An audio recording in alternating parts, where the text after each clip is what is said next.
హల్లెలూయా. అందరికీ నా హృదయపూర్వక వందనాలు. మీ అందరికీ నా హృదయపూర్వక వందనాలు.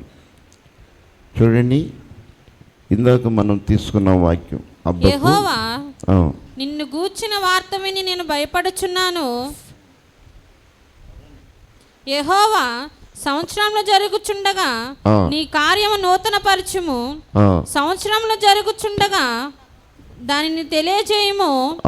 కోపించుచునే వాత్సల్యమును జ్ఞాపకమునకు తెచ్చుకొనుము.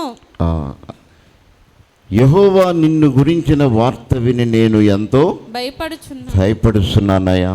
యెహోవా సంవత్సరములు జరుగుతూ ఉండగా నీ కార్యములు నాలో నూతన పరిచయ. మా జీవితాలలో నూతనమైనది ఏదీ లేదయ్యా. అది నీ సన్నిధిలో నీ ఆజ్ఞ ప్రకారముగా మేము నడుచుకున్నప్పుడే యేసుక్రీస్తునందున్నవాడు నూతన సృష్టి, పాతవి గతించెను. ఇదిగో సమస్తము నీలో ఉన్న స్వభావాలు మారి నీలో కొత్తవిగా ఆయను. యేసుక్రీస్తునందు నిలిచినవాడు, దేవుని మాటను బట్టి నడిచేవాడు, దేవుని మాటను బట్టి జీవించేవారు, వారు ఎలా ఉంటారు చెప్పండి? ఈ సృష్టిలోనే దేవునికి అలంకారంగా కనబడతారు. వారు సృష్టిలో అలంకారముగా దేవుడు ఈ సృష్టిలో నిన్ను సృష్టించింది. ఎందుకంటే సృష్టి ఎంతో దేవుని నోటి మాటతో కలిగిన సృష్టి. కానీ ఆ సృష్టిలో నీవు దేవునికి ఎంతో అలంకారంగా ఉంటావు. ఇదిగో నా కుమార్తె, నా కుమారుడు. ఎందుకంటే ఆదాము స్వభావము కాకుండా, కయీను స్వభావము కాకుండా నా కుమారుడు నా స్వభావాన్ని కలిగి ఉన్నాడు. కయీను స్వభావం వంటి వారు కాదు, ఆదాము యొక్క స్వభావం వంటి వారు కాకుండా నా స్వభావాన్ని కలిగి ఉన్నారు. దేవునికి స్తోత్రము. హల్లెలూయా. అలాంటి వారు ఎలా ఉన్నారు చెప్పండి? కయీను క్రూరుడు, ఆదాము దేవుని ఆజ్ఞను తిరస్కరించినవాడు, అబద్ధాలాడినవాడు. మరి రెండిటిలో నీవు ఏ జాబితాలో ఎలా నడవాలనుకుంటున్నావో దేవుడు అంటున్నాడు, యేసుక్రీస్తునందున్నవాడు నూతన సృష్టి, ఇదిగో పాతవి గతించెను, ఇదిగో కొత్తవి ఆయను. దేవుని స్తోత్రము.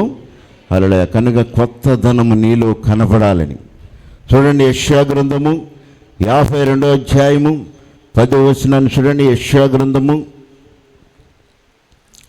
సమస్త జనముల కన్నుల ఎదుట యెహోవా తన పరిశుద్ధ బాహువును బయలుపరిచి ఉన్నాడు. భూదిగంత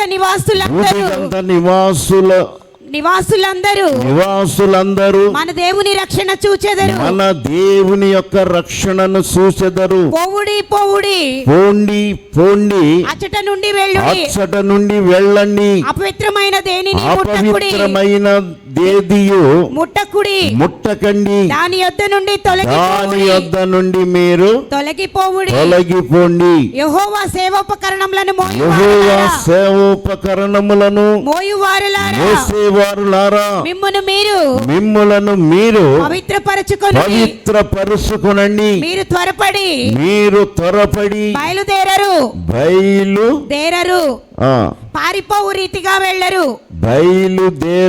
పారిపోవు రీతిగా వెళ్ళరు. యెహోవా మిమ్మల్ని అందరినీ కూడా నడిపిస్తున్నాడు. ఆయన ఏమంటున్నారు చెప్పండి?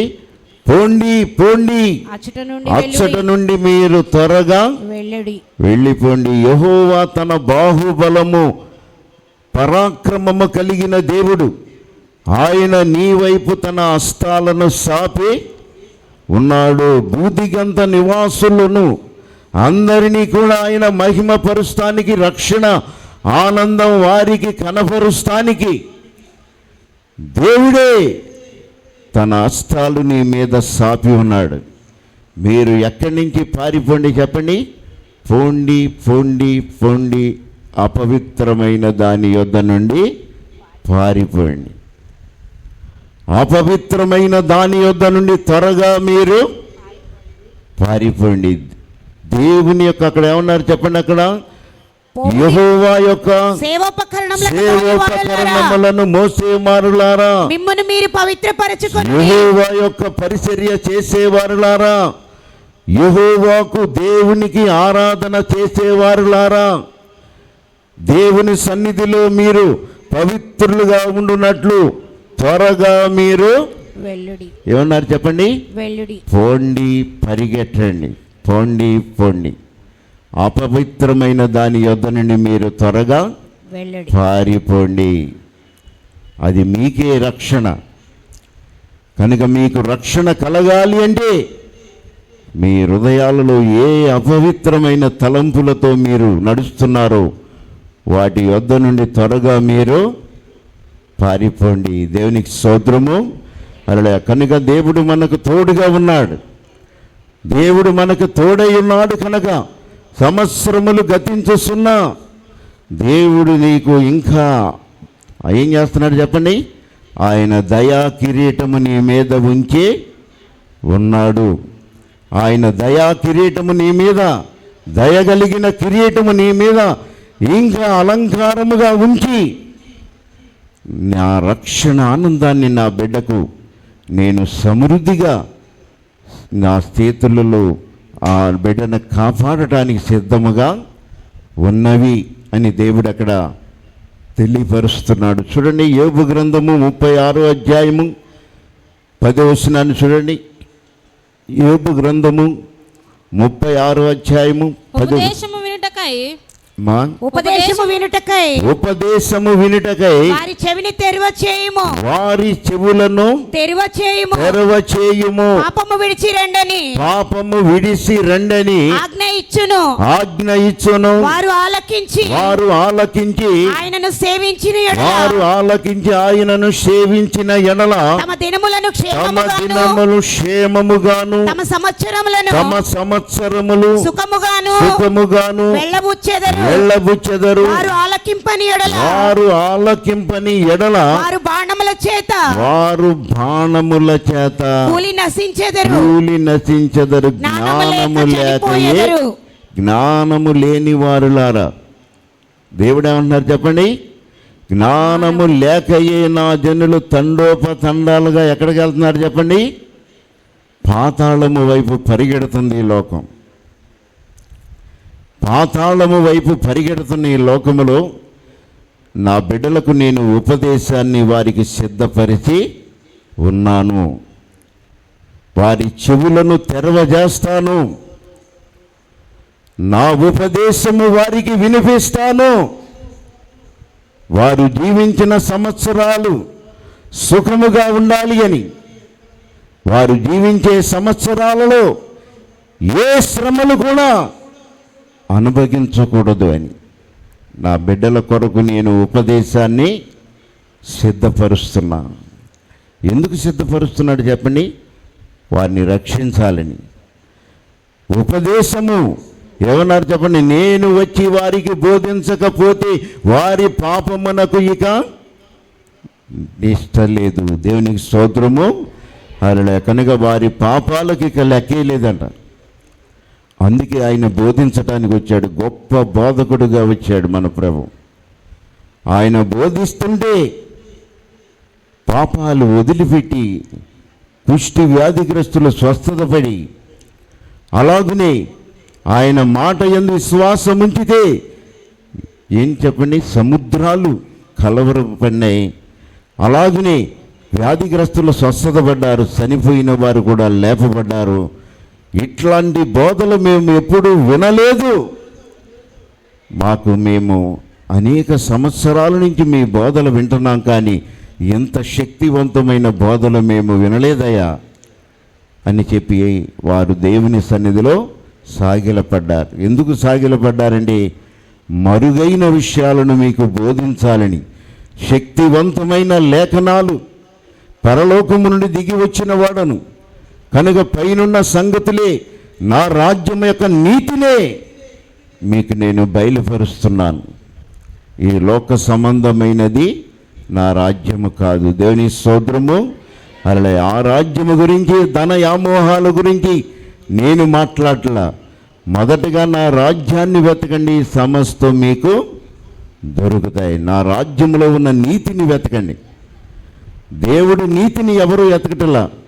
వచ్చామా వెళ్ళామా, వచ్చామా వెళ్ళామా. ఏమి చెప్పారు అంటే చెప్పారు, బాగా చెప్పారు. తర్వాత మనం బయటికి వెళ్ళినాక ఏమి జ్ఞాపకం అనేది ఉండటలేదు. ఆశీర్వాదకరమైన బోధలు మీ హృదయాలలో భద్రపరుచుకుంటే పోండి, అపవిత్రమైన దాని యొద్ద నుండి ఇప్పుడే వెళ్ళండి. దేవుని యొక్క ఉపకరణములు, దేవునికి పరిచర్య చేసే వారులారా, దేవుని సన్నిధిలో సమర్పణ చేసుకుని రక్షణ పొందిన వారులారా, అపవిత్రమైన దాని యొద్ద నుండి ఇప్పుడే పారిపోండి. దేవుని స్తోత్రము. అలా కనుక ఈ జ్ఞానము లేకయే నా ప్రజలు ఏం చేస్తున్నారు చెప్పండి, శరపట్టబడి తండోపతండాలుగా. చూడండి, యెషయా గ్రంథము 5వ అధ్యాయము అక్కడ తెలియపరుస్తున్నారు. చూడండి 13 నుంచి అనుకుంటా. చూడండి యెషయా గ్రంథము. కావున నా ప్రజలు జ్ఞానము లేకయే చెరపట్టబడి పోవుచున్నారు. వారిలో గనులైన వారు నిరాహారులుగా ఉన్నారు. సామాన్యులు దప్పి చేత జ్వరపీడితులగుదురు. అందుచేతనే పాతాళము గొప్ప ఆశ పెట్టుకొని అపరిమితముగా నోరు తెరచుచున్నది. వారిలో గనులను సామాన్యులను మోస చేసేవారు హర్షించేవారు దానిలో పడిపోతున్నారు. దానిలో సామాన్యులు, దానిలో గనులు, అనేకులు జ్ఞానులు కూడా దానిలోనే పడిపోతున్నారు. ఈ జ్ఞానం మరుగై ఉంది కనుకనే ప్రభు మనకు బోధిస్తున్నాడు. పాతాళ వేదనలు తప్పించుకుని అల్పకాల సుఖాలకు శాశ్వతమైన జీవము కలగజేసిన దేవుడి సన్నిధిని కూడా ఈ లోకములో మర్చిపోయి అల్పకాల సుఖాలకు పరిగెడుతున్న మానవ జాతికి ఆయన బోధిస్తున్నాడు. మళ్ళా రండి, అపవిత్రమైన దానిని విడిచిపెట్టి త్వరగా మీరు రండి, నా రక్షణ పొందండి. మీ సంవత్సరాలన్నీ కూడా దేవుడే ఉన్నారు చెప్పండి, సుఖముగా మీరు వెళ్ళబుచ్చెదరు. సంవత్సరములు సుఖముగాను, మీ సంవత్సరములు సుఖముగాను, తమ దినములు క్షేమముగాను వెళ్ళబుచ్చెదరు. మన అందరూ వాగ్దానాలు తీసుకున్నాం, మంచి మంచి వాగ్దానాలు, ఒక్కొక్కరికి 4-5 తీసుకున్నాం. అంతేనా? దేవుడు వాగ్దానము మనం తీసుకున్నాం, ఇచ్చారు సంతృప్తి. నీ హృదయంలో దేవుడు వాగ్దానం నీతో మాట్లాడా? ఈ సంవత్సరం నీతో మాట్లాడా? ఈ సంవత్సరం దేవుడికి నువ్వు ఏ మాట ఇచ్చావు? ఆయన నీతో ఏం మాట్లాడాడు? ఈ సంవత్సరం దేవుడి సన్నిధిలో నువ్వు ఏ మాట ఇచ్చావు? ఇంకా సంపాదించాలనా? ఇంకా పైకి గొప్పవాడిగా అవ్వాలనా? ఇంకా ప్లాట్లు కొనాలనా? బిల్డింగులు కట్టాలనా? దేవుడు ఏమన్నారు చెప్పండి, సమయం అంతా కూడా గతించిపోతుంది. దేవునికి స్తోత్రము. అలాగే అనుకున్నాడు బిలాము. చూడండి, సంఖ్యాకాండము 22వ అధ్యాయం 34వ వచనములో చూడండి. అందుకు బిలాము నేను పాపము చేశాను, నీవు నాకు ఎదురుగా త్రోవలో నిలుచుట నాకు తెలిసినది కాదు. అక్కడ ఏమన్నారు చెప్పండి, బిలాము నేను పాపము చేశాను. ఎందుకు చేశాడు బిలాము? పాపం అంటున్నాడు, ఒప్పుకుంటున్నాడు. చెప్పండి, బిలాము ఏమన్నాడు చెప్పండి, నేను పాపము చేశానయ్యా, నీ ఆజ్ఞ మీరానయ్యా, నన్ను క్షమించయ్యా, నీ ఖడ్గము నా మీదకి రానివ్వు మాకయ్యా అని చెప్పి అక్కడ సాగిలపడుతున్నాడు. దేవుడు అతనికి ఏం చూపించాడు చెప్పండి, ఇశ్రాయేలీలలో రాజదండము లెగుసును, అది ఇశ్రాయేలీల ఏమవుతుంది చెప్పండి, మోయాబు ప్రాంతములన్నిటినీ కూడా రాజదండము ఆ, ఇశ్రాయేలీలలోని లేచును లెగుసును, అది మోయాబు ప్రాంతములను అది కొట్టును. మోయాబు ప్రాంతములను కొట్టునని మంచి ప్రవచనాన్ని చెప్పాడు.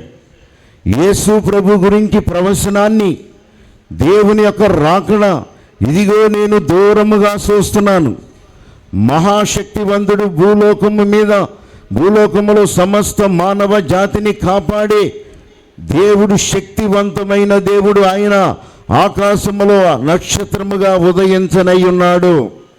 సమస్త మానవ జాతిని కాపాడే దేవుడు ఈ లోకానికి మరుగుగా కాకుండా, ఆయన రహస్యంగా కాకుండా బహిరంగముగా రానయ్యే ఉన్నాడు అనే ప్రవచనాన్ని బిలాము చూశాడు. దేవుని ప్రవచనాన్ని కన్నులారా చూశాడు. అలాగే దేవుణ్ణి ఆరాధన చేశాడు. అలాగే బాలాకు వచ్చాడు, వరాలు ఇస్తున్నాడు. అలాగే వరాలు ఇస్తూ ఉండి అటు బాలాకుని ప్రేమిస్తున్నాడు, ఇటు ఏం చేస్తున్నాడు చెప్పండి, దేవుణ్ణి కూడా ప్రేమిస్తున్నాడు. ఇటు బాలాకు ఏం చేస్తున్నాడు చెప్పండి, రేటు పెంచుకుంటూ వెళ్తున్నాడు. ఎందుకంటే దేవుడితో ప్రార్థన చేస్తున్నాడు, దేవుడి సన్నిధిలో మోకాళ్ళు ఇచ్చి, అయ్యా ఈ జనం ఏదో వచ్చారంటే వీరిని శపించాలి కనుక బాలాకు వరాల మీద వరాలు ఇస్తున్నాడయ్యా నాకు, కనుక ఏమంటావని చెప్పి మోకాళ్ళు వేసి ప్రార్థన చేస్తుంటే నువ్వు వారి జోలికి వెళ్ళొద్దు, వారు దేవుని చేత ఆశీర్వదించబడిన ప్రజల కనుక వారి జోలికి నీవు వెళ్ళవద్దు అని దేవుడు చెప్తా ఉంటే మరలా ఏం చేస్తారు చెప్పండి, అక్కడ రేటు పెరుగుతుంది, మళ్ళా ప్రార్థన చేస్తున్నాడు బిలాము. బాలాకి ఏం చేస్తున్నాడు చెప్పండి, బిలాము ఇలా లొంగడు కదా అని చెప్పి రేటు పెంచుతున్నాడు పక్కన. కనుక అతనికి ఇచ్చే వరాలు పెరుగుతుంటే బిలాము అటు విడిచిపెట్టలేదు, ఇటు దేవుణ్ణి విడిచిపెడతలేదు, దేవుని సన్నిధిలో ప్రార్థన మానట్లేదు, అటు ధనాన్ని కూడా వదలటలేదు. ఏం చేయాలి కనుక ఏమి చేయాలి, అటు బాలాకుని విడిచిపెట్టలేను, బాలాకు ఇచ్చే ఐశ్వర్యం నాకు కావాలి, దేవుని సన్నిధిలో ఆ మాట నాకు కావాలి.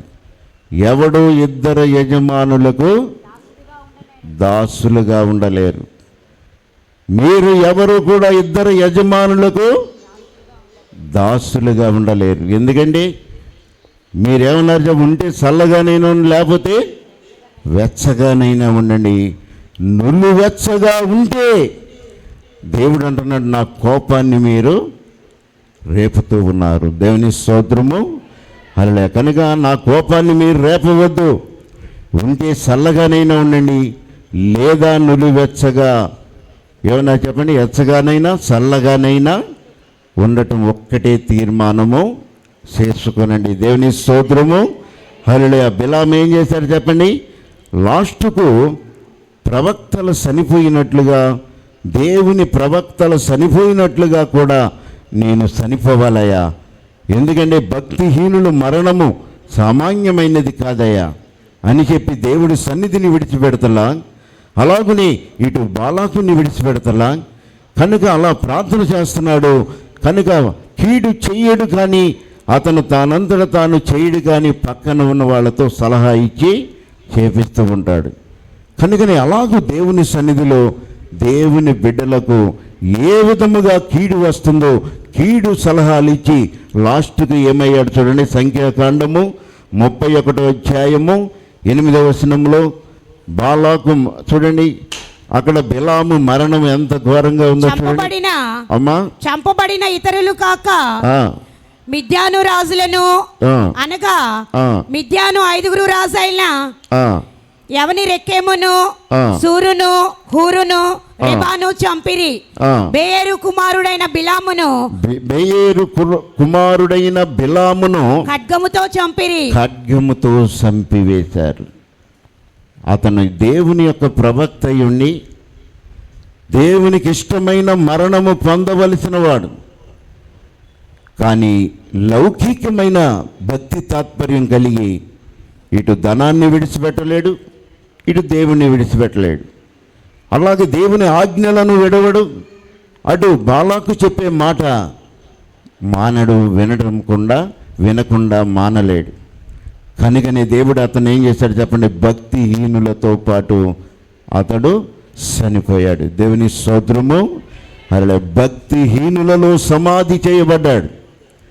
గొప్ప ప్రవక్తగా దేవుని ప్రవచనాన్ని చెప్పి రానయ్యున్న ఈ లోకానికి రానయ్యున్న లోక రక్షకుని స్పష్టంగా చూసినవాడు, దేవుని స్వరాన్ని వినగలిగినవాడు, దేవునితో మాట్లాడగలిగిన బిలాము లాస్ట్కు ఏమయ్యాడు చెప్పండి, భక్తిహీనుడుగా భక్తిహీనులతో చనిపోయాడు. దేవునికి స్తోత్రము.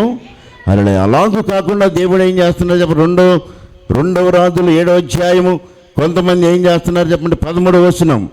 2వ రాజులు 17వ అధ్యాయము చూడండి, 33వ వచనం చూడండి. ఈ ప్రకారముగా వారు యెహోవా యందు భయభక్తులు గలవారయుండి, ఈ ప్రకారముగా వారు యెహోవా యందు భయభక్తులు గలవారయుండి, తాము ఏ జనులలో నుండి వారు పట్టబడిరో ఆయా జనుల మర్యాద చొప్పున తమ దేవతలను పూజించుచూ వచ్చిరి.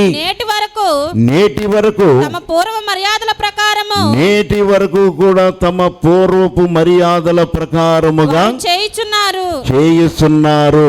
యెహోవా యందు భయభక్తులు పూనక వారు యెహోవా యందు భయభక్తులు పూనక వారితో నిబంధన చేసుకున్నారు. యెహోవా యందు వీరు భయభక్తులు గలవారుగా ఉన్నారు. అలాగనే వారు పూర్వీకుల సాంప్రదాయాన్ని బట్టి ఏమన్నారు చెప్పండి, దేవతల పూర్వపు దేవతల మర్యాద చొప్పున వాటిని కూడా వారు ఆరాధన చేస్తున్నారు. ఈ 2 మనస్సు కలిగిన వారు, ఈ 2 రకాల స్వభావాలు కలిగిన వారు ఉంటే మీరు ఏమన్నారు చెప్పండి, దేవుడు ఏమన్నారు చెప్పండి, మీకు ఉంటే చల్లగానైనా ఉండండి, లేకపోతే వెచ్చగానైనా ఉండండి. బిలాము ఏమయ్యాడు చెప్పండి, దేవుని సన్నిధిలో బాధ వచ్చినప్పుడు ప్రార్థన చేస్తున్నాడు, అయ్యా నాకు సహాయం చేయమంటున్నాడు. అలాగునే పక్కన వాళ్ళు ఎవరన్నా పొగిడారనుకో అటు వెళ్తున్నాడు. అలాగునే డబ్బులు ఇస్తారండి వాళ్ళ మాట వింటున్నాడు.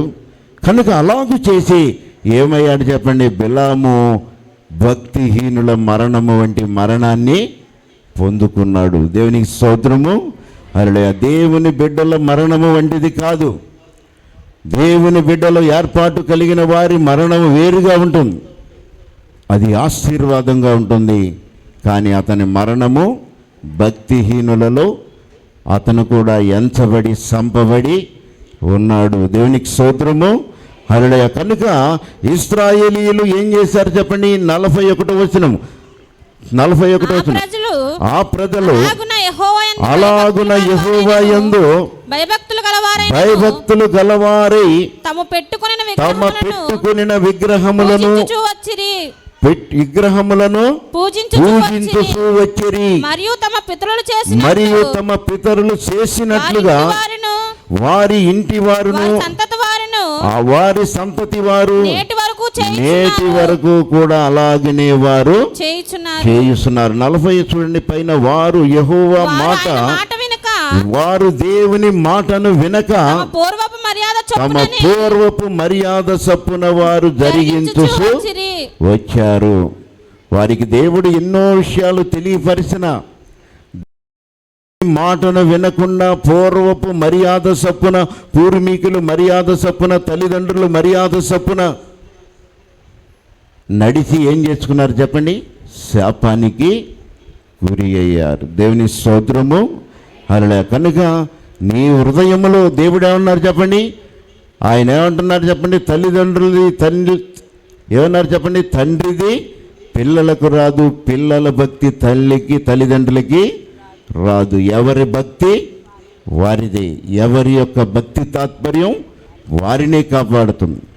కనుక వారైతే వారి పూర్వీకుల మాటలు విన్నారు, పూర్వీకుల సాంప్రదాయ ప్రకారముగా దేవుడే వారితో మాట్లాడి, కనుక మీ పూర్వీకుల సాంప్రదాయాన్ని విడిచిపెట్టి యెహోవాకు దాసులుగా మీరు నడుచుకొనండి అని సెలవిచ్చిన ఆ మాట వినలేదు. ఏమయ్యారు చెప్పండి? 2 రకాలుగా జనులుగా మారారు. ఆ జనులను దేవుడు అక్కడ ఏం చేశాడు చెప్పండి? విసర్జించాడు. అలాగనే ఫరో కూడా అలాగే చేశాడు. చూడండి 9వ అధ్యాయం నిర్గమకాండము 9 చూడండి. నిర్గమకాండము 9వ అధ్యాయము 30 చూడండి. 5వ వచనం చూడండి. యెహోవా మోషే ద్వారా 27 పలికిన 27 చూడండి. 27 ఇది చూడగా ఫరో మోషే అహరోనులను పిలువనంపి ఫరో మోషే ఆరోనులను పిలవనంపి నేను ఈసారి పాపము చేసి ఉన్నాను యెహోవా న్యాయవంతుడు నేనును నా జనులను దుర్మార్గులము ఇంత మట్టుకు చాలు ఇక బ్రహ్మాండమైన ఉరుములు వడగండ్లను రాకుండునట్లుగా యెహోవాను వేడుకొనండి. శ్రమ కలగగానే ఫరో ఏం చేస్తున్నాడు చెప్పండి? అక్కడ దైవ సేవకులను పిలిపిస్తున్నాడు, మోషే ఆరోనులను. అయ్యా, ఈ కీడు నుండి మాకు తప్పించండి అయ్యా, ఎందుకంటే మా గురించి ప్రార్థన చేయండి, మేము మాట వింటాం. మేము పాపము చేశాము. పాపం ఎప్పుడు ఒప్పుకుంటున్నాడు చెప్పండి? బాధ వచ్చినప్పుడు. బిలాం ఏం చేశాడు చెప్పండి? అక్కడ పాపం ఎప్పుడు ఒప్పుకున్నాడు? బిలాము మీదకి దేవుని ఖడ్గము వచ్చినప్పుడు దేవుని సన్నిధిలో బిలాము అంటున్నాడు, అయ్యా నేను పాపము చేశాను, నన్ను క్షమించు అంటున్నాడు. బాధ కలిగిన ఎమ్మటే పాపము చేశాను అంటున్నాడు. బాధ పోయిన ఎమ్మటే ఏమంటున్నాడు చెప్పండి? బాలాకు మాటలు వింటున్నాడు. అలాగున ఇక్కడ ఫరో కూడా ఏం చేస్తున్నాడు చెప్పండి? బాధ రాగానే అక్కడ ఏమొచ్చినాయి చెప్పండి? తెగుళ్ళు, అలాగనే ఉరుములు, అక్కడ వరగళ్ళు, భయంకరమైన తెగుళ్ళు ఆ దేశం మీదకి, ఫరో యొక్క సైన్యం మీదకి రాగానే అక్కడ అంటున్నాడు, అయ్యా మేము మా సేనలంతా కూడా ఎంతో దేవుని సన్నిధిలో పాపం చేశామయ్యా, మమ్మల్ని క్షమించయ్యా, ఈ కీడు నుంచి మాకు విడుదల చేయమని చెప్పి ఏం చేస్తున్నారు చెప్పండి? దైవ సేవకులను వేడుకుంటున్నారు. వారు వచ్చి ప్రార్థన చేయగా 34 అక్కడే కింద వచ్చినాం. అయితే ఫరో వర్షమును చెప్పండి వడగండ్లను ఉరుములను నిలిచిపోవుట చూచి అతడును అతని సేనకులను ఇంకను వారు పాపము చేయుచు తమ హృదయాలను కఠినపరుచుకొనిరి. యెహోవా మోషే ద్వారా పలికినట్లు ఫరో హృదయము కఠినమాయెను. అక్కడ వరగళ్ళు, వర్షము, తెగుళ్ళు ఆగిపోయిన తక్షణమే ఏమైంది చెప్పండి? ఫరో హృదయం మరలా కఠినమైపోయింది. బాధ పోయింది, వ్యాధి పోయింది, సమస్యలు తీరిపోయినాయి. బాధలో ఉన్నప్పుడు ఏం చేస్తుంది చెప్పండి? దేవుడు ఎంతో గొప్పవాడు అని చెప్పి ప్రార్థన చేపించుకుంటున్నారు. బాధలు తీరిపోయిన తరువాత మరలా ఏం చేస్తున్నారు చెప్పండి? పాత స్వభావాలే ఏం చేస్తున్నారు చెప్పండి? మరలా పూర్వీకుల సంప్రదాయాలే, మరలా పూర్వీకుల యొక్క ఆచారాలే. మా పూర్వీకులు ఎలా నడుస్తున్నారో మేము కూడా అలాగే నడుస్తాం అంటున్నారు వారు. కనుకనే దేవుడు అక్కడ ఏం చేస్తున్నాడు చెప్పండి? వారి హృదయము కఠినపరుస్తున్నాడు. దేవుని స్తోత్రము, హల్లెలూయా. కనుక అది మారు మనస్సు లేదు. కనుకనే దేవుడు అక్కడ ఏమన్నారు చెప్పండి? తప్పిపోయిన కుమారుడు.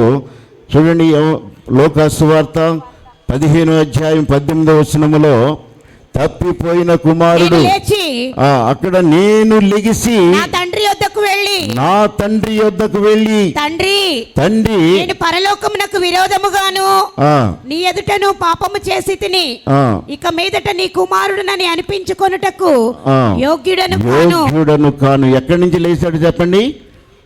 పాపములో నుంచి లేచాడు, బాధలో నుంచి లేచాడు.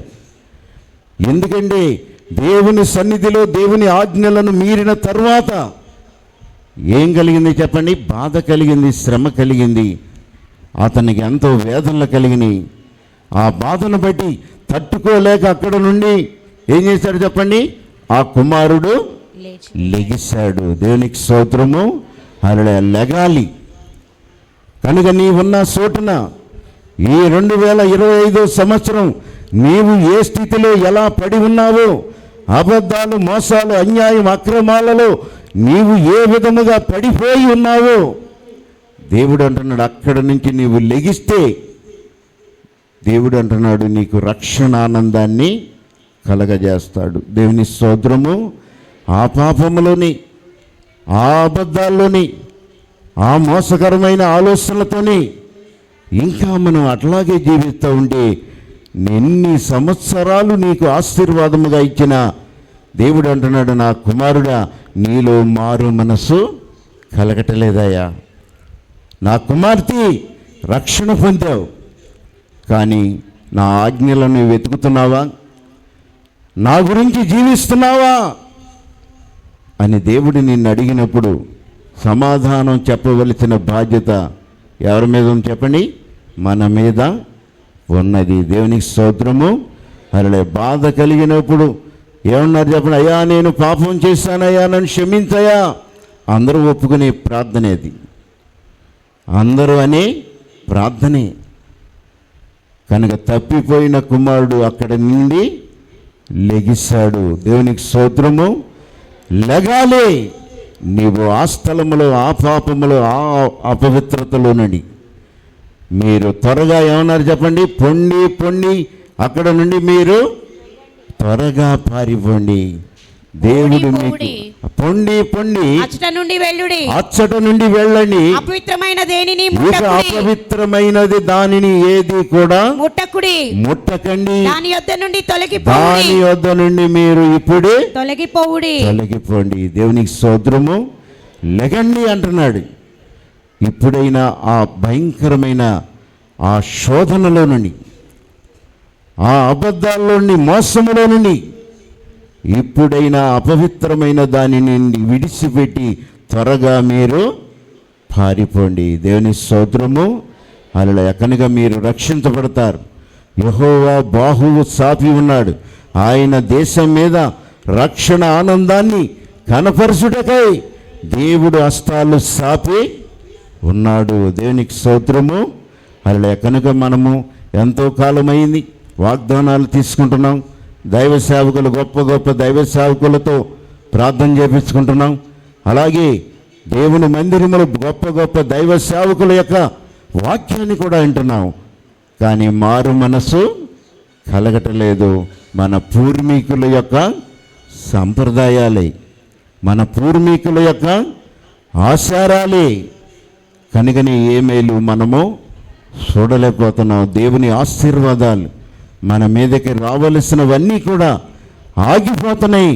దేవుని రాజ్యం యొక్క నీతి నీలో బయలుపడాలి అని దేవుడు నీకు ఇచ్చిన ఆయుష్కాలం ఇంకా నీవు ఏం చేస్తున్నావు చెప్పండి? సద్వినియోగం చేసుకోనకుండా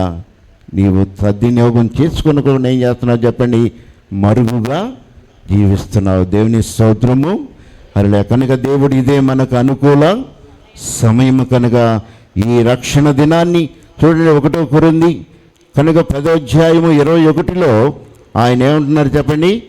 మీరు చూడండి అక్కడ 1 కొరింథీ 10వ మీరు ప్రభు యొక్క పాత్రలోనిది, దయ్యముల యొక్క పాత్రలోనిది కూడా త్రాగనేరరు. ప్రభు యొక్క బల్ల మీద ఉన్న దానిలోను, దయ్యముల బల్ల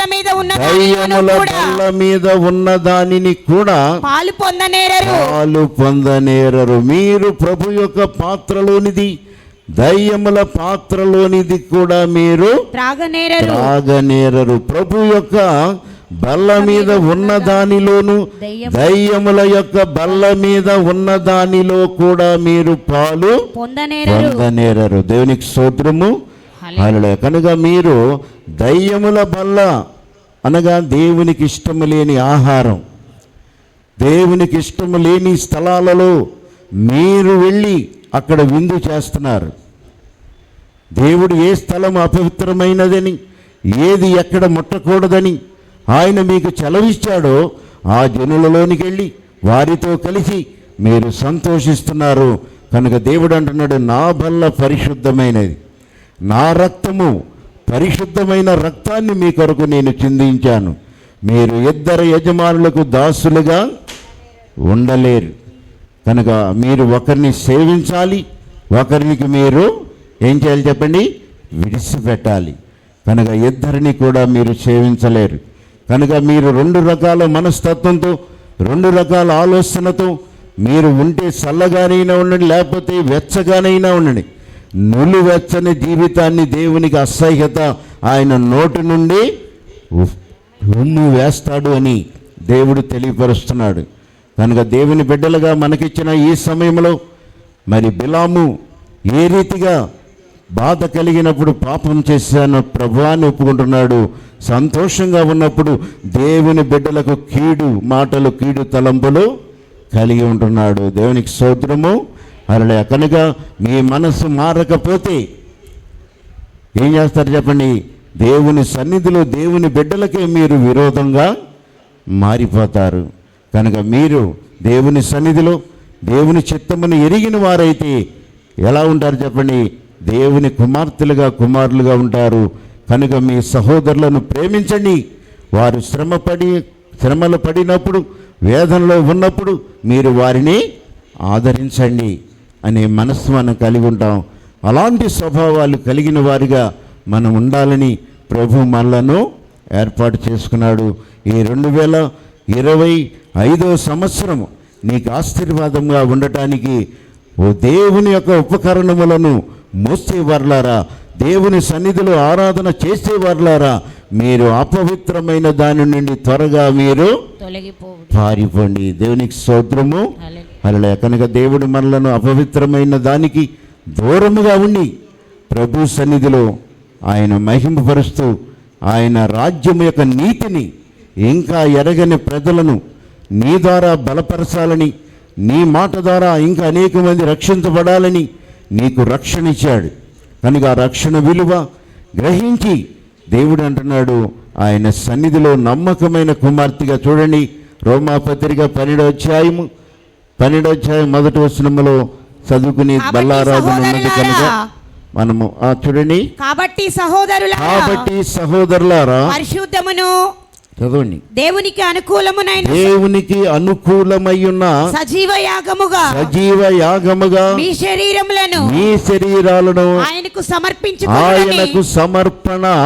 సమర్పించుకొనమని దేవుని వాత్సల్యతను బట్టి మిమ్మల్ని బ్రతిమిలాడుకొనుచున్నాను. సేవ మీకు ఎంతో యుక్తమైనది. మీరు ఈ లోక మర్యాదను అనుసరింపక ఉత్తమమును అనుకూలమును సంపూర్ణమయ్యున్న దేవుని చిత్తము ఏదో పరీక్షించి తెలుసుకున్నట్లు మీ మనస్సు మారి నూతన మగుట వలన రూపాంతరాన్ని పొందగలుగుతారు. దేవుని స్తోత్రము. హల్లెలూయా. కనుక మనం రూపాంతరం పొందాలి, నూతన హృదయాన్ని తెచ్చుకోవాలి. సహోదరులారా, పరిశుద్ధమును దేవునికి అనుకూలమయ్యున్న సజీవ యాగముగా ఇప్పటి వరకు మీ దేహాలను మీ కొరకే, మీ సంతోషం కొరకే రక్షణ పొందేటప్పుడు ప్రభువా ఈ దేహం అంతా నీదేనయ్యా, సమర్పణ పాట పాడతాం. సమర్పణ పాట పాడేటప్పుడు ఏం చేస్తున్నాం చెప్పండి, ఈ దేహము దేవుని ఆలయం, ఈ దేహముతో ఏం చేస్తున్నాం చెప్పండి, దేవుని మహిమపరుస్తూ కానుక వేస్తున్నాం. కనుక దేవుణ్ణి ఈ దేహంలో ఏ రీతిగా నువ్వు మహిమపరుస్తున్నావు? నువ్వు రక్షణ పొందినప్పుడు దేవునికి ఇష్టమైన వస్త్రాలు ధరిస్తున్నావా? దేవునికి ఇష్టమైనట్లుగా ఆయన ఎటు వెళ్ళమంటే అటు వెళుతున్నావా? దేవునికి ఇష్టమైనట్లుగా నీ నడకలున్నాయా? ఆయన ఏది కోరుకుంటే అది నీవు కోరుకుంటున్నావా? దేవుణ్ణి ఎప్పుడైనా అడుగుతున్నావా? నీకు కావలసిన అవసరాలు ఎప్పుడైనా నీవు అడిగవా? రక్షణ పొందిన తర్వాత దేవుడు ఏమన్నారు చెప్పండి, ఏమన్నారు చెప్పండి? కొలసీలకు రాసిన పత్రిక 3వ అధ్యాయము 1వ వచనం. కొలసీలకు రాసిన పత్రిక, మీరు క్రీస్తుతో కూడా మీరు క్రీస్తుతో కూడా లేపబడేవారైతే పైనున్న వాటినే వెతకండి. అక్కడ క్రీస్తు దేవుని కుడి పార్శ్వమున కూర్చుని ఉన్నాడు. మీరు పైనున్న వాటి మీదనే కానీ భూసంబంధమైన వాటి మీద మీరు మనస్సు పెట్టుకోకండి. ఇప్పుడు మనకు ఏం చేస్తున్నాం చెప్పండి? రక్షణ పొందినాక భూ సంబంధమైన వాటి మీదనే. కనుక మీరు బాధపడినా సరే ఉన్న వాస్తవాన్ని చెప్తున్నా నేను. రక్షణ పొందిన తర్వాత దేవుడు ఏమన్నారు చెప్పండి? మీ పౌరస్థితి పరలోకములో ఉంది. కనుక ఇక్కడ ధనం సంపాదించుకుని, ఇక్కడ మన ఆస్తిపాస్తులు సంపాదించుకుని పరలోకములో వట్టి చేతులతో వెళదామా చెప్పండి? పరలోకం వట్టి చేతులతో వెళదామా చెప్పండి? అక్కడ కూడా మీరు ధనాన్ని సంపాదించుకోవాలి. కనుక అది తెలిసినవాడు ఈ లోకములో ధనాన్ని అమ్మి ఏం చేశాడు చెప్పండి? దేవునికి అప్పగించాడు. పరలోకములో గొప్ప స్థానాన్ని సంపాదించుకున్నాడు. దేవునికి స్తోత్రము, హల్లెలూయా. ఆ స్థానము కావాలని ఆయన తన బిడ్డలకు ఆ స్థానాన్ని ఇవ్వటానికే ఈ లోకానికి వచ్చాడు. కనుకని మీ దేహము దేవుని ఆలయము, మీరు మీ సొత్తు కానీ కాదు, మీరు విలువ పెట్టుకున్నారు. కనుక మీ దేహం అలంకరణలన్నీ కూడా దేవుణ్ణి అడిగి ఏ రీతిగా నేను అలంకరింపబడాలి, సమాజంలో ఎలా తిరగాలి అనే విషయాన్ని కూడా ఎరిగి మీరు నడుచుకోవటం మీకు ఎంతో ఆశీర్వాదం. దేవుని స్తోత్రము, హల్లెలూయా. కనుక ఆ రీతిగా నడిస్తే మీరు దేవుని యొక్క నివాసములుగా మారుతారు. మీరు దేవుని యొక్క నివాసాలుగా మారిపోతారు. కనుక దేవుని సన్నిధిలో రక్షణ పొందిన తర్వాత మన ఇష్టానుసారముగా మనం నడుస్తాం కాదు, దేవుణ్ణి దుఃఖపరిచే వారిగా ఉంటున్నాం. రక్షణ పొందంగా ప్రార్థన చేస్తున్నాం, అందరితో పాటు వెళ్తున్నాం వస్తున్నాం. దేవుని ఆజ్ఞల్ని వెతుకుతున్నావా?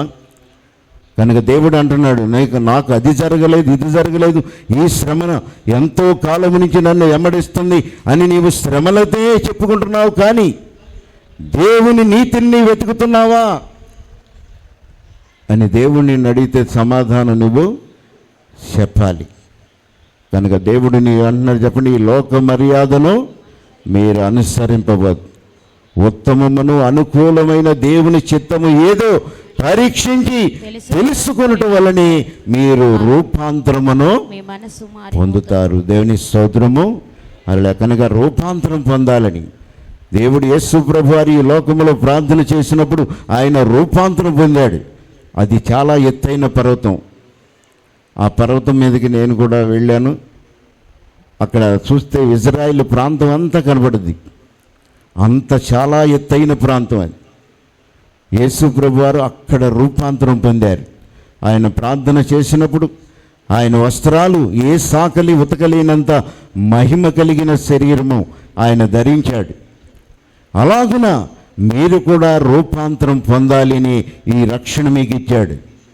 అంతేగాని మరి దేవుని సన్నిధిలో మన సుఖాలు సంతోషాలు అనుభవించడానికి మనం ఈ లోకంలో మనకి ఇచ్చినవి చాలు, కానీ ఆయన ఇస్తే అనుభవిద్దాం, కానీ మనం కోరుకోని అవసరం లేదు. వాటిని దేవుడిస్తే సంతోషంగా మీరు అనుభవించండి.